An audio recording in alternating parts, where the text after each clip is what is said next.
The words stabbed through the champagne-soaked air like daggers.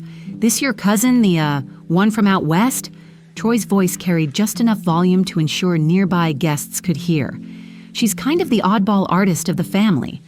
I maintained my smile with surgical precision, knuckles whitening around my untouched flute of champagne. The crystal chandelier light suddenly felt harsh against my skin. Sunday afternoon sunshine streamed through the windows of this Connecticut estate, illuminating my navy silk blouse. The same one I'd worn to close a $50 million acquisition last Tuesday. Artist, cousin, oddball, each label a deliberate erasure. My sister Jacqueline stood beside her fiancé, her pastel dress and diamond ring catching the light. She offered nothing, no correction, no introduction, just a tight-lipped smile that seemed to say, "Stay small, don't make this difficult." "Did you say Whitaker?" A deeper voice cut through the clinking glasses. An older man turned slowly from the fireplace, silver hair, sharp suit, eyes narrowed directly at me. "As in Whitaker Holdings?" The air in the room shifted. Jacqueline's smile faltered. Troy's arm around her waist tensed, and in that instant I knew I wouldn't need to plan my revenge. They'd already orchestrated it themselves. My name is Olivia. I'm 38 and the founder of a private equity firm.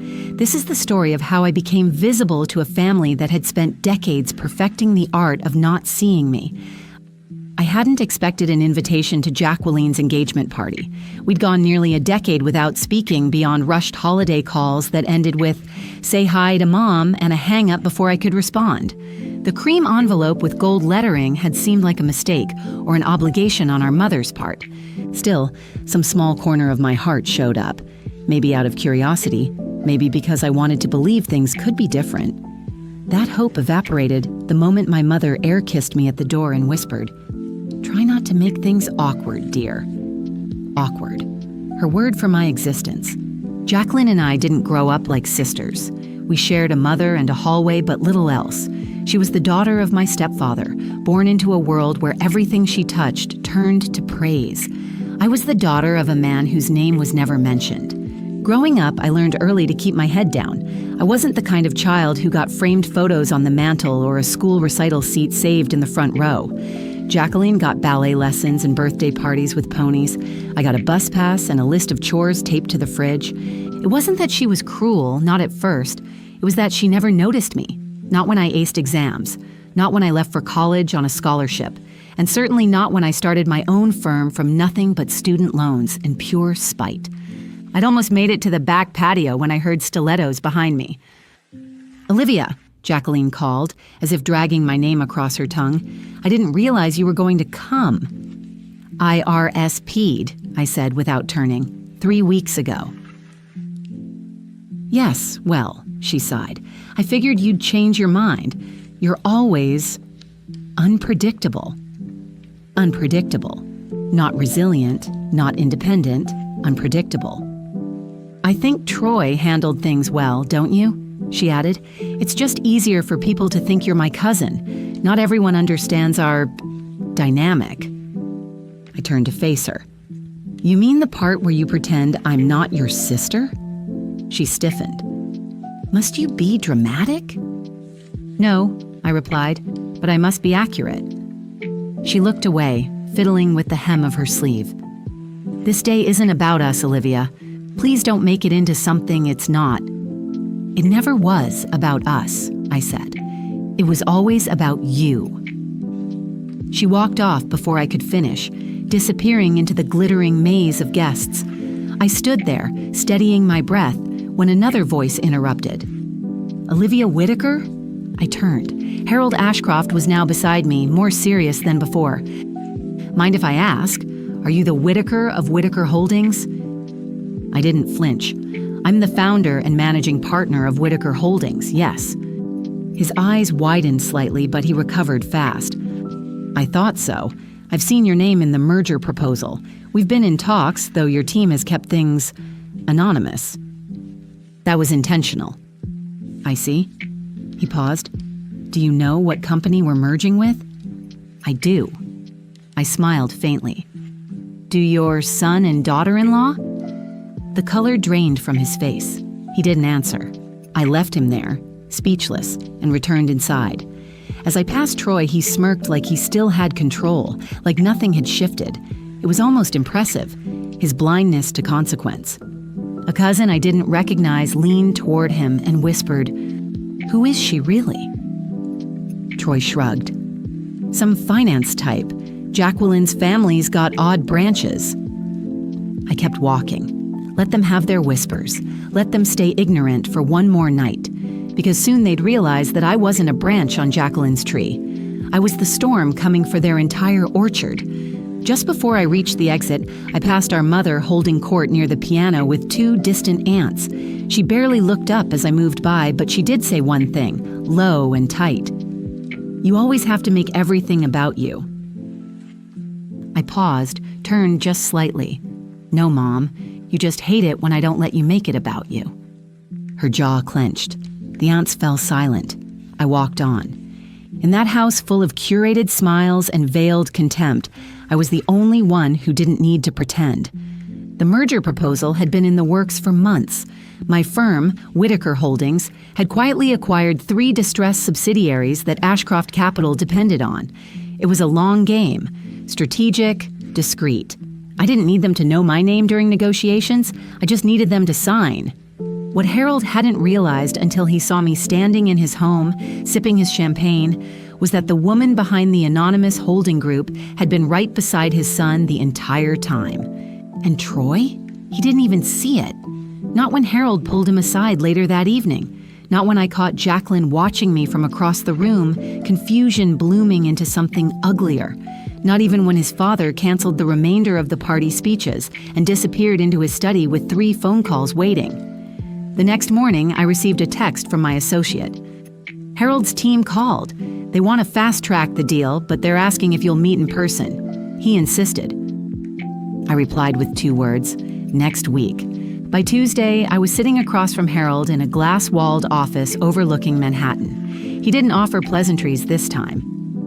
"Why didn't you tell anyone who you were?" he asked, straight to the point. "Because no one asked," I said. His jaw tightened. "You let my son insult you." "No," I corrected. "Your son insulted someone he thought had no value. That's different." Harold leaned back, steepling his fingers. "This merger is important to us." "I know. I also know you have the leverage to change terms." I tilted my head. "I could, but I won't." He raised an eyebrow. "I'm not here to punish your company. I'm here to finish a deal, but I'll say this once. Keep your son out of future discussions. He's arrogant, short-sighted, and careless. 3 things I don't negotiate with." For a long moment, he didn't respond. Then he nodded. Understood. By Friday, the revised documents were signed. My name was printed across every contract header, every transfer of ownership, every future clause. Troy's name was nowhere. That weekend, I got another invitation, Jacqueline's bridal shower. I declined. She called me for the first time in years. "Why didn't you tell me what you do?" I paused. "You never asked." There was a silence on the line that stretched too long. Then she said, "Everyone's talking about you now. Dad's impressed." "I'm not doing this for Dad." "I know," she whispered, "but still it's weird. I feel like I never knew you." "You didn't." I hung up gently because the truth was she never tried. And now she'd have to live with the consequences of building her castle on a foundation she chose to ignore. Later that night, I received an email from one of Harold's board members. The subject line read, "Discreet respect." The message simply said, "You earned that room's attention without raising your voice. You have my respect." It shouldn't have mattered, but in a quiet way, it did. Not because I needed their approval, but because I had once believed I never would earn it. I poured myself a drink. Nothing fancy, just a dark rum over ice, and sat near the window of my apartment, watching the lights of the city blink back at me. They seemed to know this wasn't the revenge I'd imagined as a girl lying awake in that cold room down the hall from Jacqueline. But maybe it was better.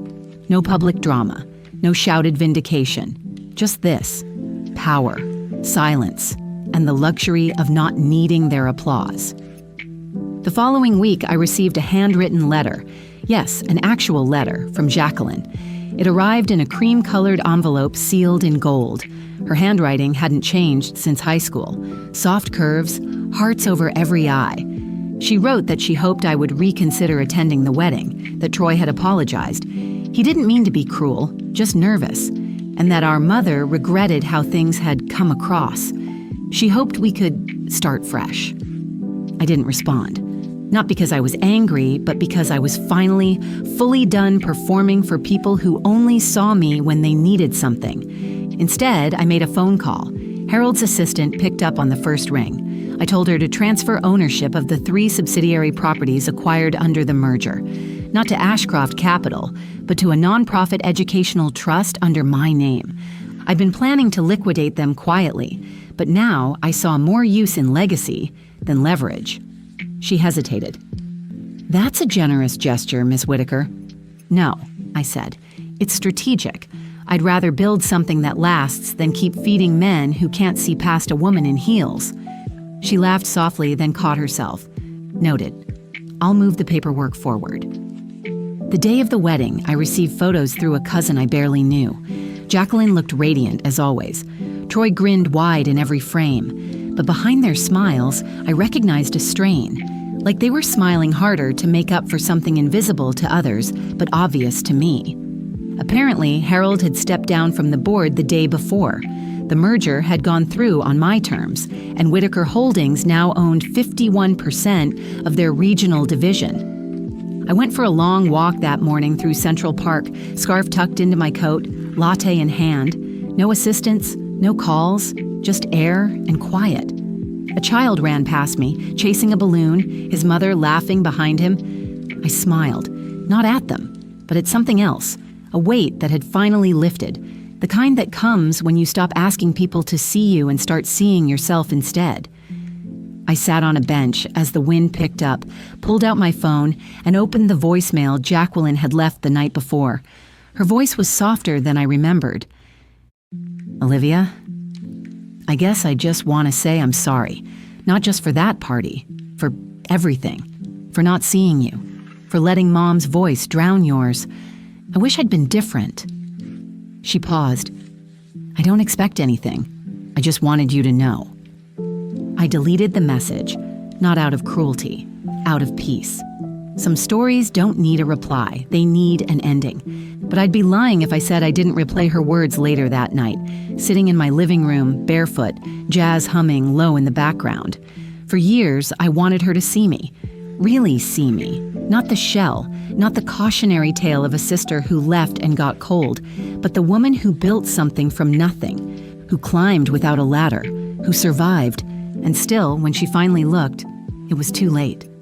Our mother, for her part, sent no letter, no apology, just a carefully worded email days after the wedding. "Hope you're well. It was a lovely event. We missed you." I didn't answer that either. Instead, I forwarded it to my attorney to finalize the trust documents. I added a clause that would use one of the transferred buildings to open a vocational center for young women from low-income families, not just scholarships. Real skill training, financial literacy, career prep, a launch pad. Because if my family couldn't see the value in what I'd become, maybe someone else would benefit from the woman I had to build alone. I also made one small change to the center's name. I called it the Odd Cousin Foundation. When the press release went out, Jacqueline's friends shared it across social media, tagging her again and again. "Isn't this your cousin's company? Wow, your cousin's doing amazing work. What an inspiring story. You must be proud." She blocked most of them. And that was the thing. No matter how much she tried to reshape the narrative, the truth had already slipped into the public. I wasn't the weird cousin anymore. I was the woman who rewrote the ending. Not with noise, not with bitterness, but with precision. I didn't burn bridges. I bought the river, rerouted the current, and built something better on the other side. A month later, I received a holiday card from Harold Ashcroft. It was formal, tasteful, printed on thick ivory stock. Inside, a single handwritten sentence in dark blue ink. "Thank you for reminding us who we were dealing with." There was no signature. None needed. I pinned the card to the inside of my office cabinet next to an old photo of me at 23. Tired eyes, cheap suit, standing outside the first building I leased for my startup. Back then, I still thought I needed their table, their attention, their blessing. Now I owned the table. I chose the seats. And I didn't need applause to know I was right where I was meant to be. Sometimes I thought about what would have happened if Jacqueline had introduced me correctly that day. If Troy hadn't dismissed me with a smirk. If my mother had reached for me instead of retreating behind social perfection. Would I have given them another chance? Maybe. But I'm glad they didn't, because the way they treated me wasn't an accident. It was instinct. And instincts, especially ones built on superiority, rarely shift without consequence. And instincts don't change overnight. I haven't spoken to Jacqueline since the voicemail. She hasn't tried again. Maybe she's waiting for the right time, or maybe she knows there won't be one. And that's fine. We all have to live with the stories we tell, the ones we tell others and the ones we tell ourselves. She spent years telling herself I was difficult, distant, dramatic. It made it easier for her to stay the favorite, the golden one, the daughter who fit. But now the world knew a different story, and I didn't need to defend it. I just had to live it. One afternoon, as I sat in a quiet cafe finishing a meeting, a young intern from another firm approached me nervously, clutching a notebook. "Are you Olivia Whitaker?" "I am." Her eyes lit up. "I just wanted to say, what you did with the foundation, it's changed how I see everything. Thank you." I smiled. For once, not because I needed to, but because someone finally saw me. Not for what I wasn't, but for who I had become. And in that moment, I understood something I hadn't before. Redemption doesn't always come from those who hurt you. Sometimes it comes from those who were watching and chose to see you clearly. And in the quiet that followed, with nothing left to prove, I felt something rare. Not victory, not power, just peace. And for the first time in years, it was enough.